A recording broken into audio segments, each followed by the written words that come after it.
Thank you for joining us for this short video and PowerPoint presentation about intramural sports 7-on-7 flag football. Here's our contact information. Our office is located in the Record Armory. All games are played at the Reckwell Turf Fields adjacent to the Xfinity Center. We play a 3-week round-robin regular season followed by a single elimination playoff tournament. Team captains are responsible for knowing the rules and ensuring that teammates abide by those rules, checking the schedule, team, and league standings on IM leagues at our website, and responding to intramural sports staff promptly.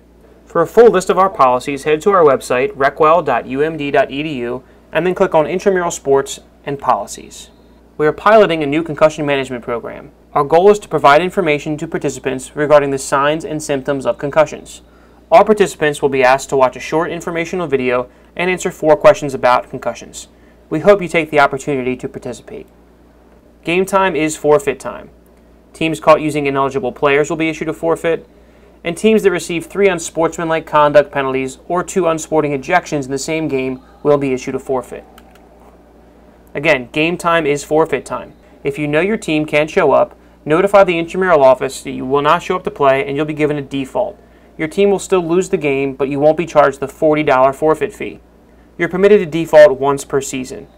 Any team that forfeits will have to pay a $40 forfeit fee, which is charged to the team captain's university account, and teams that forfeit will not be eligible for the playoffs.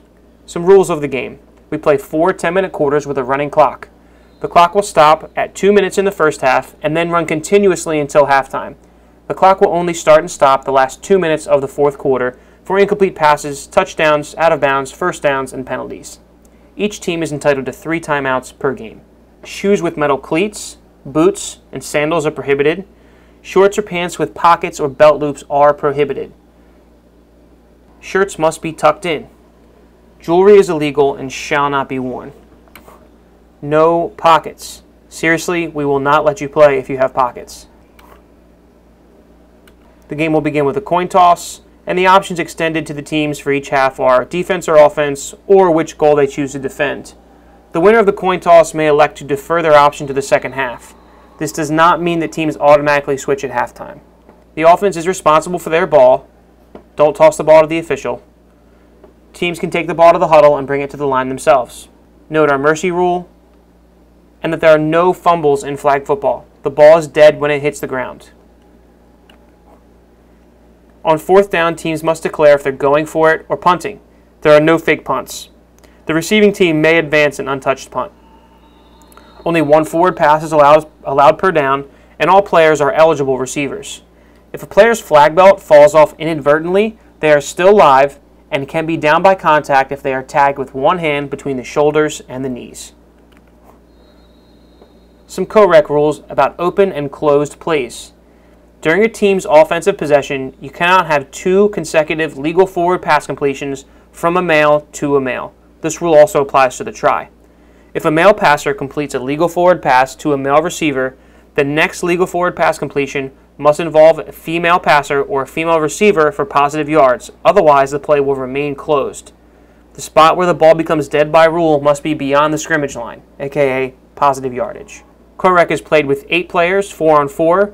You could play with 7 if you had 3 and 4, or 6 if you had 3 and 3, or 4 and 2. Male runners may never advance the ball through the neutral zone. This includes a male runner who catches a screen pass behind the line of scrimmage. They may not advance that through the line of scrimmage. If a female player scores a touchdown, the point value is 9. If a female quarterback throws a legal forward pass and a touchdown is scored on that play, that touchdown is also worth 9 points. There is no overtime during the regular season. During the playoffs, teams will alternate possessions from the 10-yard line until we have a winner. Confused about the rules? There are a lot of them. We have a few copies of the rule book that we're willing to check out to captains for a 24-hour period. Come to the intramural office with your UID to check out a rule book. We'd like to have it back by the next close of business. Varsity football players are not eligible, and if you played varsity football, you must sit out for a full year and then may only participate at the A level. Shady Grove students are not eligible to participate in intramural sports unless they are enrolled in this course. Here's some information about our leagues. Our men's league are open to university male students, women's league to university female students. Graduate Faculty Staff League is open to all graduate faculty and staff members, but not undergraduate employees or students. In this league, combinations of men and women do not matter. For classification, this is considered a single-gender league. Only those organizations approved and registered with DFSL may participate in fraternity leagues, and members must be a registered pledge or active member. Individuals may not participate on a fraternity and a men's team in the same sport, and players may not transfer from one league or level to another. Co-ed leagues are open to all students, faculty, and staff. Alumni, university affiliates, and Shady Grove students are not eligible for any intramural sports division. Regular season games will never be rescheduled or postponed. Playoff reschedule requests must come in person to the intramural sports office. Prior to the playoffs, teams may contact our office to notify us of academic or religious scheduling conflicts. No ID, no play. Please tell your teammates to bring their UID to every game. A participant who does not have their UID may still play provided that their name is pre-printed on the score sheet, that they have a government-issued photo ID, and that they have not yet used a one-time exception for any intramural sport this semester.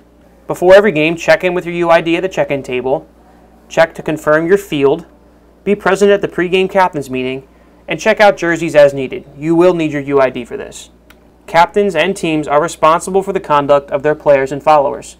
A sportsmanship score from 0 to 4 will be given by the game officials following each match. Regardless of win-loss record, teams that have at least a 3.0 average sportsmanship rating and have not forfeited a game are eligible for the playoffs. Captains may protest rule interpretations or the eligibility of opponents, but never the judgment of officials. Please note that this presentation is not inclusive of all rules. Please visit our website to review all of our policies and rules. Here are a few more YouTube videos that might be helpful. If you haven't done so already, check out the IM Leagues app, Wreck It, and have a great season.